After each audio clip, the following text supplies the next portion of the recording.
বিসমিল্লাহির রহমানির রহিম। আসসালামু আলাইকুম। আজ আমি আপনাদের সামনে অ্যা বিশেষ করে পরীক্ষার্থী যারা আছে কনস্টেবল থেকে এএসআই, এএসআই থেকে এসআই এবং এসআই থেকে ইন্সপেক্টর পদমর্যাদার পদোন্নতি পরীক্ষার জন্য আমি ভিডিও বানিয়ে থাকি তাদের উদ্দেশ্যে। আজকে আমি আলোচনা করব চূড়ান্ত রিপোর্ট সম্পর্কে। এর আগে আমি চার্জশিট সম্পর্কে আলোচনা করেছি। আজকে আমি চূড়ান্ত রিপোর্ট সম্পর্কে বিস্তারিত আলোচনা করব। চূড়ান্ত রিপোর্ট কি? চূড়ান্ত রিপোর্ট কত প্রকার? এবং চূড়ান্ত রিপোর্ট কোন ক্ষেত্রে কোন প্রকার চূড়ান্ত রিপোর্ট দাখিল করা হয় এ বিষয়ে আলোচনা করব। চূড়ান্ত রিপোর্ট হচ্ছে police report, chargesheet police report, চূড়ান্ত রিপোর্ট ও পুলিশ রিপোর্ট।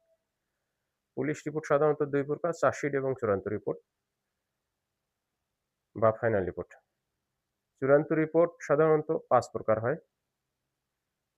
চূড়ান্ত রিপোর্ট কি? আগে আমরা শিখি চূড়ান্ত রিপোর্ট কি? চূড়ান্ত রিপোর্ট হচ্ছে পুলিশ রিপোর্ট যখন কোনো মামলা তদন্তকারী কর্মকর্তা তদন্ত করে ঘটনার সত্যতা পায় না, তখন আদালতে একটি রিপোর্ট দাখিল করে, এটাই হচ্ছে চূড়ান্ত রিপোর্ট।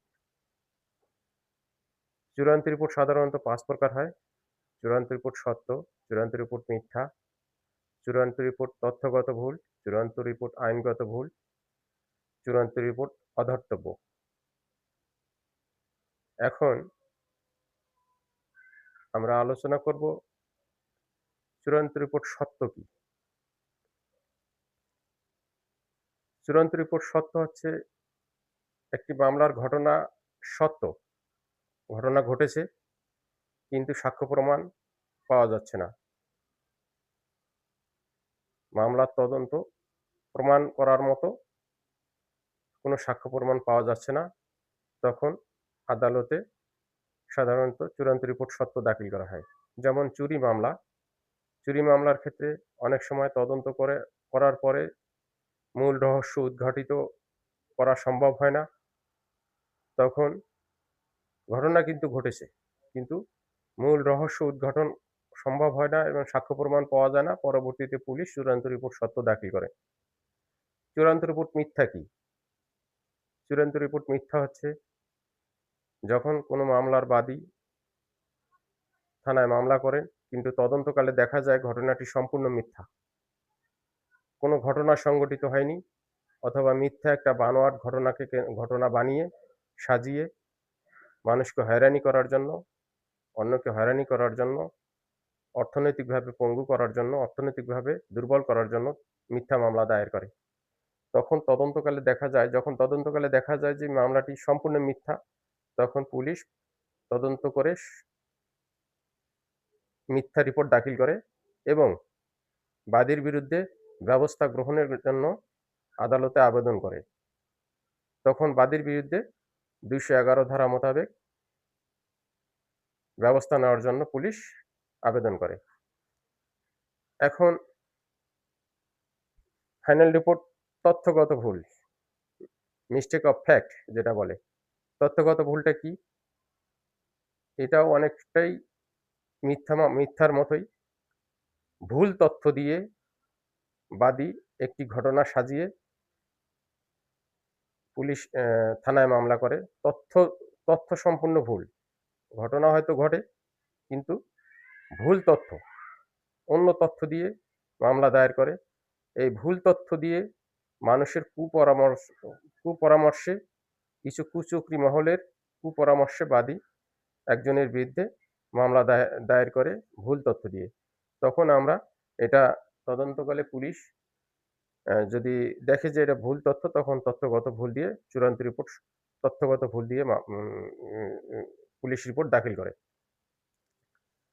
চূড়ান্ত রিপোর্ট আইনগত ভুল কি?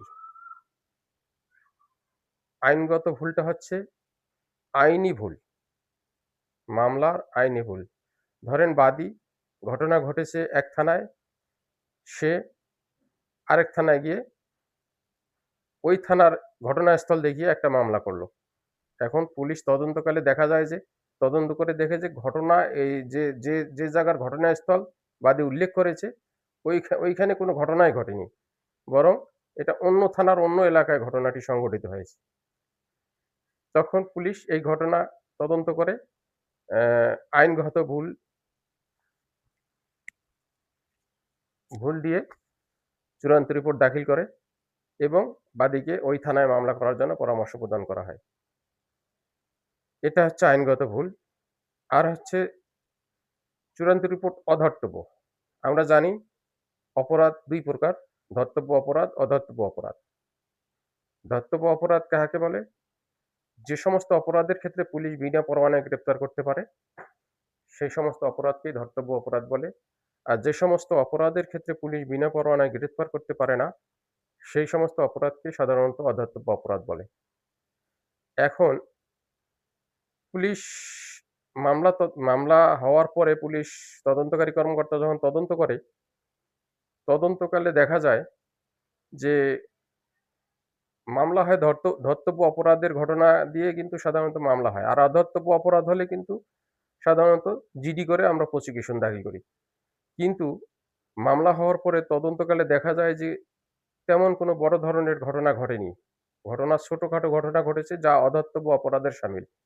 যেমন চড়-থাপ্পড়, কিল-ঘুষি, ভয়ভীতি, হুমকি প্রদান, এই ধরনের ঘটনা। কিন্তু সে মামলা করেছে একবারে গুরুতর অপরাধের বর্ণনা দিয়ে। তাকে খুন করেছে, মানে তাকে আঘাত করেছে, ছোরা দিয়ে আঘাত করেছে, তার বিভিন্ন হাত-পা ভেঙে গেছে। এই ধরনের কথাবার্তা লিখে সে মামলা করে। কিন্তু তদন্তকালে দেখা যায় না, এই ধরনের কোনো ঘটনাই ঘটেনি। ছোট্ট একটি ঘটনা ঘটছে।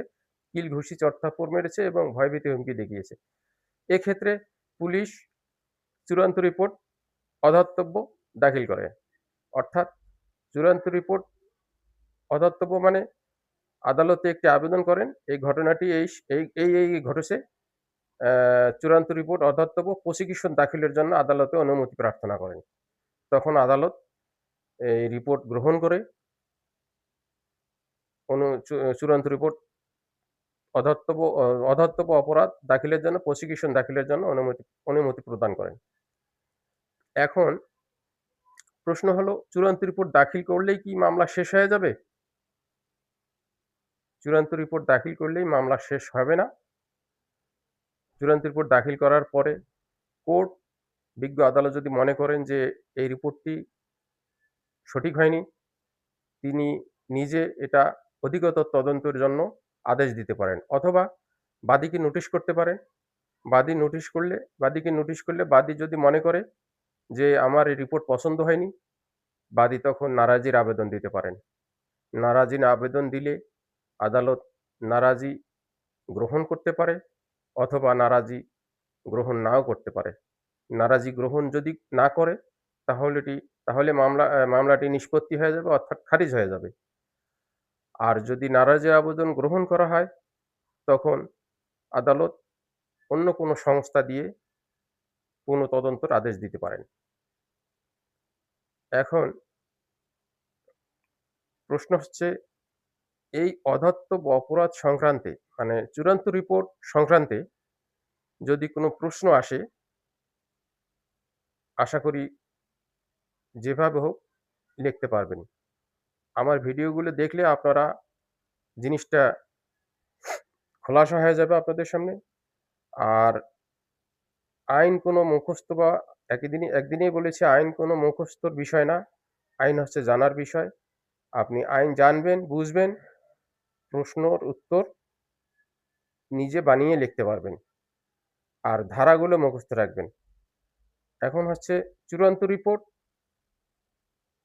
কোন আইনের কত ধারায় দেওয়া আছে। চূড়ান্ত রিপোর্ট ফৌজদারি কার্যবিধি আইনের ১৭৩ ধারা এবং পুলিশ রেগুলেশন অফ বেঙ্গলে পিআরবির ২৭৫ বিধি মোতাবেক চূড়ান্ত রিপোর্ট দাখিল করা হয়। আশা করি আজকে চূড়ান্ত রিপোর্ট সম্পর্কে আপনারা বুঝতে পেরেছেন। সবাই ভালো থাকবেন। পরবর্তী ভিডিওতে নিয়ে আপনাদের সামনে হাজির হব। আসসালামু আলাইকুম।